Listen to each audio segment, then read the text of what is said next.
ایک دن حضرت محمد صلی اللہ علیہ وسلم کے سگے چاچا ابو لہب نے اپنے دونوں بیٹوں کو بلایا۔ ایک کا نام تھا عتبہ اور دوسرے کا نام تھا عتیبہ۔ ابو لہب نے ان سے کہا، میں اپنے بھتیجے محمد صلی اللہ علیہ وسلم کو کبھی اپنی جان سے بھی بڑھ کر چاہتا تھا۔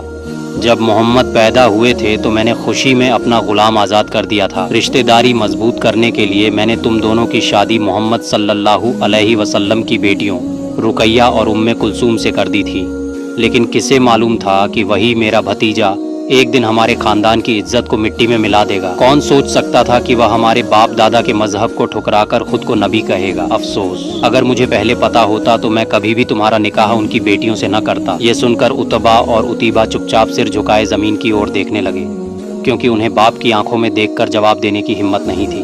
تب ابو لہب غصے میں بولا، تم دونوں ابھی کے ابھی محمد صلی اللہ علیہ وسلم کی بیٹیوں کو طلاق دو، یہی میرا آخری فیصلہ ہے۔ بڑا بیٹا عتبہ یہ سن کر حیران رہ گیا اور بولا، ابا آپ یہ کیسی بات کہہ رہے ہیں؟ چاچا محمد صلی اللہ علیہ وسلم کا اگر کوئی گناہ ہے بھی تو اس کی سزا ہم ان کی بیٹیوں کو کیوں دیں؟ اس پر ابو لہب اور بھی غصے میں چلایا، محمد صلی اللہ علیہ وسلم کو تکلیف پہنچانے کے لیے ہی تم لوگ انہیں طلاق دو گے، اور جب محمد صلی اللہ علیہ وسلم کو معلوم ہوگا کہ ان کی وجہ سے ان کی بیٹیوں کو طلاق دیا گیا ہے، تب میں ان کے چہرے کا حال دیکھنا چاہتا ہوں۔ لیکن اپنے والد کا یہ حکم عتبہ کسی بھی صورت میں مان نہیں پا رہا تھا۔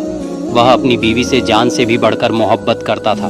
اس نے اپنی پتنی سے زندگی بھر ساتھ نبھانے کا وعدہ کیا تھا، اور وہی وعدہ اس کے دل میں بار بار تازہ ہو رہا تھا۔ عتبہ نے ہمت جٹا کر اپنے باپ ابو لہب سے کہا، ابا جان، آپ اپنے بھتیجے محمد صلی اللہ علیہ وسلم کو تکلیف پہنچانے کے لیے اتنے بے چین کیوں رہتے ہیں؟ ہمارے دوسرے چاچاؤں نے بھی انہیں نبی ماننے سے انکار کیا ہے، لیکن ان میں سے کسی نے بھی انہیں دکھ نہیں دیا۔ ہمارے بنو ہاشم قبیلے کے زیادہ تر لوگ بھلے ہی محمد صلی اللہ علیہ وسلم کے نئے دین کی دعوت کو قبول نہ کریں، لیکن انہوں نے کبھی بھی انہیں ظالم قریشیوں کے حوالے نہیں کیا، بلکہ جب بھی کوئی قریشی انہیں تکلیفہ دینے آتا تو پورا قبیلہ مل کر محمد صلی اللہ علیہ وسلم کی حفاظت کرتا تھا۔ لیکن صرف آپ ہی ہیں جو ہر وقت محمد صلی اللہ علیہ وسلم کو تکلیفیں پہنچانے کے لیے اتاولے رہتے ہیں۔ کیا یہ ظلم نہیں ہے؟ کیا یہ عرب کی ہزاروں سال کی روایت اور تہذیب کی توہین نہیں ہے؟ بیٹے عتبہ کی زبان سے یہ باتیں سن کر ابو لہب غصے سے آگ ببولا ہو اٹھا۔ اس کا چمکتا چہرہ چند لمحوں میں خون کی طرح لال ہو گیا۔ ابو لہب غصے میں چلا کر بولا، کچھ لوگ تو بیٹی پیدا ہوتے ہی انہیں زندہ دفنا دیتے ہیں۔ اپنے والد کے منہ سے ایسی باتیں سن کر عتبہ کی زبان بند ہو گئی۔ وہ سر جھکائے خاموش کھڑا رہ گیا۔ اتنے میں خاموشی کو توڑا ابو لہب کے دوسرے بیٹے عتیبہ نے۔ عتیبہ بولا، ابا جان، بھائی عتبہ جیسی باتیں میں کبھی بھی آپ سے نہیں کہوں گا۔ میں ابھی اسی وقت اپنی بیوی کو طلاق دیتا ہوں۔ پھر ایسا ہی ہوا۔ عتیبہ نے اسی سمے اپنی بیوی ام کلثوم کو طلاق دے دی، اور ماں باپ کے دباؤ میں آ کر عتبہ بھی مجبور ہو گیا اور اس نے اپنی بیوی رقیہ کو طلاق دے ڈالی۔ جب یہ دردناک خبر رسول اکرم صلی اللہ علیہ وسلم تک پہنچی تو اپنی بیٹیوں کے غم اور تکلیف سے ان کا دل بھر آیا۔ اس دن نبی کے گھر میں مانو ماتم چھا گیا تھا۔ چاروں اور رونے کی آوازیں گونج رہی تھیں، اور یہی تو چاہتا تھا چاچا ابو لہب اور اس کی بیوی ام جمیلہ۔ وہ دن رات رسول اور ان کے گھرانے کو ستاتے رہتے تھے، لیکن پھر بھی ان کی نفرت اور جلن ٹھنڈی نہیں ہوتی تھی۔ کچھ ہی سمے بعد کی بات ہے کہ رسول اکرم صلی اللہ علیہ وسلم کی ملاقات ابو لہب کے بیٹے عتیبہ سے ہوئی۔ رسول پاک صلی اللہ علیہ وسلم کو دیکھتے ہی عتیبہ نے بےہودگی اور گندی زبان سے گالی گلوچ شروع کر دی۔ اصل میں عتیبہ اپنے ماں باپ کی طرح ہی رسول سے نفرت کرنے والا اور بے حد بد کردار انسان تھا۔ وہ رسول پاک صلی اللہ علیہ وسلم کے قریب آیا اور کھینچتان کر کے ان کی قمیض پھاڑ ڈالی۔ اس کے بعد عتیبہ نے رسول پاک صلی اللہ علیہ وسلم کے مبارک جسم کی طرف تھوک پھینک دی۔ نعوذ باللہ! لیکن اللہ تعالیٰ نے اپنے پیارے حبیب کی عزت کی حفاظت فرمائی۔ تھوک ان کے جسم مبارک پر گری ہی نہیں۔ سبحان اللہ! اس کے باوجود اپنے چچیرے بھائی اور کبھی داماد رہ چکے عتیبہ کا یہ ظالمانہ برتاؤ حبیب خدا صلی اللہ علیہ وسلم کو بے حد غمگین کر گیا۔ ان کی بیٹیوں کو طلاق دیے جانے کا زخم ابھی دل سے سوکھا بھی نہ تھا کہ عتیبہ کی یہ درندگی اور بدتمیزی نے رسول صلی اللہ علیہ وسلم کو دل سے تکلیف محسوس کرائی، اور اسی درد اور رنج میں بے اختیار نبی پاک صلی اللہ علیہ وسلم کی زبان سے ایک بددعا نکل گئی۔ نبی پاک صلی اللہ علیہ وسلم نے فرمایا، اے عتیبہ، تیرے اس گناہ کی وجہ سے تجھے ایک بھوکا جانور ہلاک کرے گا۔ عتیبہ یہ نہیں جانتا تھا کہ نبی صلی اللہ علیہ وسلم کے دل سے نکلی یہ آہ اور بددعا اس کی زندگی کا دردناک انجام بن جائے گی۔ اس کے بعد کئی دن گزر گئے۔ ایک دن عتیبہ اپنے باپ ابو لہب کے ساتھ تجارت کے سلسلے میں شام کی طرف روانہ ہوا۔ سفر کے دوران وہ لوگ جھکا نام کی جگہ پر رات گزارنے کے لیے ڈیرا ڈال کر بیٹھ گئے۔ جب وہاں کے مقامی لوگوں نے انہیں دیکھا تو انہوں نے چیتاونی دی، یہاں رات کو خطرناک جانور گھومتے رہتے ہیں، اگر تم لوگ ساودھان نہ رہے تو جان جا سکتی ہے۔ اتنا کہہ کر وہ لوگ وہاں سے چلے گئے۔ شام ڈھلتے ہی اندھیرا گہرا گیا اور ایک خونخوار شیر ان کے ڈیرے کے آس پاس چکر لگانے لگا۔ یہ منظر دیکھ کر ابو لہب اور عتیبہ دونوں کی روح کانپ اٹھی۔ اچانک ان کے دل میں نبی کریم صلی اللہ علیہ وسلم کی وہ بددعا یاد آ گئی، ایک بھوکھا جانور تجھے ہلاک کرے گا۔ عتیبہ کانپتے ہوئے بولا، محمد صلی اللہ علیہ وسلم مکہ میں بیٹھے بیٹھے ہی مجھے موت تک پہنچا دیں گے۔ عتیبہ کی یہ حالت دیکھ کر ابو لہب نے اسے دلاسا دینے کی کوشش کی اور بولا، ڈر مت، میں تیری حفاظت کا انتظام کرتا ہوں۔ پھر ابو لہب نے فیصلہ کیا کہ عتیبہ کی سرکشا کے لیے تمبو کے چاروں طرف گول گھیرے میں اونٹ باندھ دیے جائے۔ اس کا خیال تھا کہ اگر شیر شکار کی تلاش میں آیا تو عتیبہ تک پہنچنے سے پہلے اونٹوں پر حملہ کرے گا اور ان میں سے کسی ایک کو لے کر چلا جائے گا۔ لیکن وہ کہاں جانتے تھے کہ جس درندے کو اللہ تعالیٰ نے اپنے حبیب محمد صلی اللہ علیہ وسلم کی بددعا پوری کرنے کے لیے بھیجا ہے، وہ عتیبہ کو چھوڑے بغیر لوٹے گا ہی نہیں۔ اس کے بعد قافلے کے سارے لوگ تھکان اور سفر کی مشقت سے چور ہو کر سو گئے۔ کچھ ہی دیر میں سب گہری نیند میں ڈوب گئے، لیکن جان کے خوف سے بے چین عتیبہ رات بھر جاگتے رہنے کی کوشش کرتا رہا۔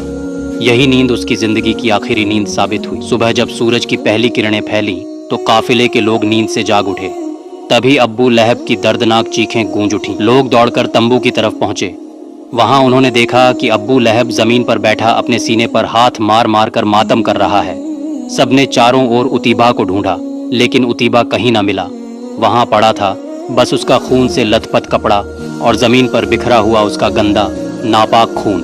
یہ منظر دیکھ کر سب کو یقین ہو گیا کہ جس بات کا ڈر لے کر وہ سوئے تھے وہی حقیقت بن چکی ہے۔ عتیبہ سچ مچ اس درندے کا شکار ہو چکا ہے۔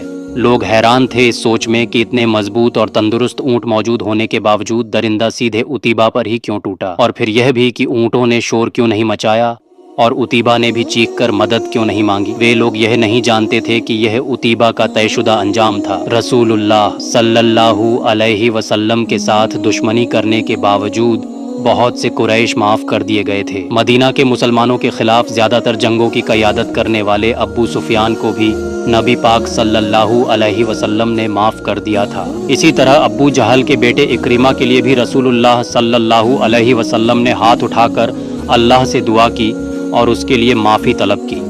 حالانکہ وہی اکرمہ جنگ کا مجرم تھا اور اس نے نبی پاک صلی اللہ علیہ وسلم کے عزیز صحابیوں کا خون بہایا تھا، اس کے باوجود رحمت العالمین نے اسے بھی معاف کر دیا۔ لیکن عتیبہ نے جو سلوک نبی کریم صلی اللہ علیہ وسلم کے ساتھ کیا تھا اس کے لیے وہ سیدھے اللہ تعالیٰ کے غضب کا نشانہ بنا۔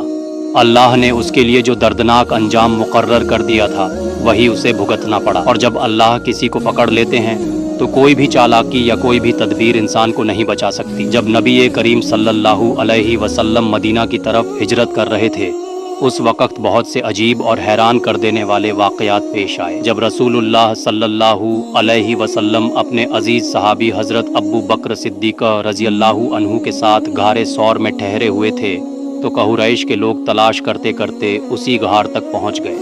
اس وقت حضرت ابو بکر صدیق رضی اللہ عنہ کو یہ خوف ہوا کہ کہیں یہ لوگ غار کے اندر نہ پہنچ جائیں۔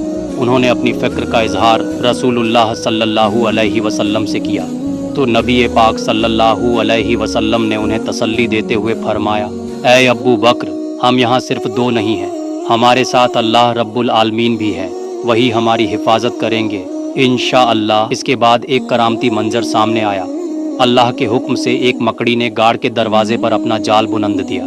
جب دشمن وہاں پہنچے تو آپس میں بولے، اگر اس غار میں کوئی داخل ہوا ہوتا تو یہاں مکڑی کا جال کبھی نہ ہوتا۔ اس طرح اللہ تعالیٰ نے اپنے حبیب صلی اللہ علیہ وسلم کی حفاظت فرما دی۔ رسول اللہ صلی اللہ علیہ وسلم اور حضرت ابو بکر صدیق رضی اللہ عنہ اس غار کے اندر موجود تھے اور باہر سے قریش کی باتیں صاف صاف سن رہے تھے۔ کچھ کتابوں میں حضرت انس بن مالک رضی اللہ عنہ سے روایت ہے کہ جب رسول کریم صلی اللہ علیہ وسلم اور حضرت ابو بکر صدیقہ رضی اللہ عنہ اس غار میں تھے اور قریش وہاں پہنچ گئے تو اللہ رب العالمین کے حکم سے غار کے مہانے پر ایک درخت اگایا، پرندوں نے اس پر گھونسلہ بنا لیا اور انڈے بھی دے دیے، ساتھ ہی ایک مکڑی نے اپنا جال بن دیا۔ یہ سب دیکھ کر قریش آپس میں بولے، اگر اس غار میں کوئی ہوتا تو یہاں یہ سب کیسے ہوتا؟ نہ درخت ہوتا، نہ پرندوں کا گھونسلہ اور نہ مکڑی کا جال۔ یہی سوچ کر وہ لوگ واپس لوٹ گئے۔ رسول اللہ صلی اللہ علیہ وسلم نے اس غار میں کچھ دن رات کا قیام فرمایا، پھر وہاں سے سفر جاری رکھا۔ چلتے چلتے راستے میں ایک خیمے کے پاس پہنچے، باہر ایک عورت بیٹھی ہوئی تھی، یہ تھی ام معبد رضی اللہ تعالی عنہا۔ اس وقت تک انہوں نے اسلام قبول نہیں کیا تھا، لیکن وہ ایک بہادر اور سچی عورت تھی۔ رسول اللہ محمد صلی اللہ علیہ وسلم نے ام معبد رضی اللہ تعالی عنہا کے پاس ایک بکری دیکھی۔ وہ بکری بہت کمزور اور دبلی پتلی تھی۔ نبی پاک محمد صلی اللہ علیہ وسلم نے ام معبد سے پوچھا، کیا یہ بکری دودھ دیتی ہے؟ ام معبد رضی اللہ تعالی عنہا نے کہا، یہ بکری اتنی کمزور ہے، یہ کیسے دودھ دے سکتی ہے؟ تب رسول اللہ محمد صلی اللہ علیہ وسلم نے فرمایا، اگر آپ اجازت دیں تو میں اس بکری سے دودھ نکالنے کی کوشش کروں۔ ام معبد رضی اللہ تعالی عنہا نے جواب دیا، یہ بکری دودھ نہیں دیتی، لیکن اگر آپ نکال سکتے ہیں تو کوشش کر لیجئے۔ پھر حضرت ابو بکر صدیقہ رضی اللہ تعالی عنہا اس بکری کو رسول اللہ محمد صلی اللہ علیہ وسلم کے پاس لے آئے۔ نبی کرم محمد صلی اللہ علیہ وسلم نے اس بکری کی پیٹھ اور تھنوں پر اپنا مبارک ہاتھ پھیرا اور دعا کی۔ جب ام معبد رضی اللہ تعالی عنہا نے یہ منظر دیکھا تو وہ بہت حیران رہ گئی۔ نبی کرم محمد صلی اللہ علیہ وسلم نے ان سے فرمایا، ایک برتن لے آئیے۔ ام معبد رضی اللہ تعالی عنہا ایک بڑا برتن لے آئی جس میں 8 سے 10 لوگ سیر ہو سکتے تھے۔ رسول اللہ محمد صلی اللہ علیہ وسلم نے اس بکری کا دودھ نکالا۔ سب سے پہلے آپ نے ام معبد رضی اللہ تعالی عنہا کو دودھ دیا، انہوں نے جی بھر کر وہ دودھ پیا۔ پھر نبی پاک محمد صلی اللہ علیہ وسلم نے خود پیا۔ اس کے بعد حضرت ابو بکر صدیق رضی اللہ تعالی عنہ کو دیا اور انہوں نے بھی سیر ہو کر پیا۔ اس کے بعد رسول اللہ محمد صلی اللہ علیہ وسلم نے دوبارہ دودھ نکالا اور ام معبد کو دے دیا۔ پھر آپ وہاں سے سفر پر روانہ ہو گئے۔ شام کے وقت ام معبد کے شوہر تمیم ابن عبد العجار اللہ تعالی عنہ گھر لوٹے۔ وہ اپنی بکریوں کو چرانے لے گئے تھے۔ گھر میں اتنا سارا دودھ دیکھ کر وہ حیرت میں پڑ گئے اور اپنی بیوی سے پوچھنے لگے، یہ دودھ کہاں سے آیا؟ ہمارے پاس تو ایسی کوئی بکری نہیں جو اتنا دودھ دے سکے۔ اس وقت ام معبد رضی اللہ تعالی عنہا نے اپنے شوہر سے کہا، آج یہاں ہمارے پاس 2 مسافر آئے تھے۔ یہ سن کر تمیم ابن عبد العجار رضی اللہ تعالی عنہا اور بھی حیران ہو گئے اور پوچھا، ان کا چہرہ کیسا تھا؟ ذرا مجھے ان کا حال بیان کرو۔ ام معبد رضی اللہ تعالی عنہا نے جواب دیا، ان میں سے ایک شخص کا چہرہ نور سے چمک رہا تھا، ان کی آنکھیں لمبی پلکوں کے نیچے بہت چمکیلی تھی، آواز نرم اور پیاری تھی، ان کا قد بالکل میانہ تھا، نہ بہت اونچا اور نہ ہی بہت چھوٹا، ان کی باتیں موتیوں کی مالا کی طرح جڑی ہوئی لگتی تھیں، جب وہ بولتے تو دل چاہتا کہ بس ان کی باتیں سنتے ہی رہے۔ ان کی داڑھی کالی اور گھنی تھی، دور سے دیکھنے میں بہت حسین لگتے تھے اور پاس سے دیکھنے میں اس سے بھی زیادہ خوبصورت نظر آتے تھے، ان کی طرف نظر جاتی تو پھر ہٹانے کا دل ہی نہیں کرتا تھا۔ یہ سن کر ام معبد رضی اللہ تعالی عنہا کے شوہر بولے، اللہ رب العالمین کی قسم، تم جس شخص کا ذکر کر رہی ہو وہ تو وہی ہے جو اپنے آپ کو اللہ کا نبی بتاتے ہیں، اگر میں اس وقت یہاں موجود ہوتا تو ضرور ان کا امتی بن جاتا۔ سبحان اللہ۔ پیارے ناظرین، آئیے ہم سب عہد کریں کہ ہم نبی صلی اللہ علیہ وسلم کے کردار کو اپنائیں گے، ان کے اخلاق کو اپنائیں گے، سیدھے اور سادہ راستے پر چلیں گے اور موت کے وقت پاکیزہ کلمہ پڑھتے ہوئے اپنے رب کے حضور حاضر ہوں گے۔ اللہ رب العالمین ہم سب کو یہ توفیق عطا فرمائے، آمین۔ پیارے دوستوں، اگر آپ کو میری ویڈیو پسند آئی ہو تو میری ویڈیو کو لائک کریں اور میرے چینل کو سبسکرائب کریں۔ ملتے ہیں اگلی ویڈیو میں۔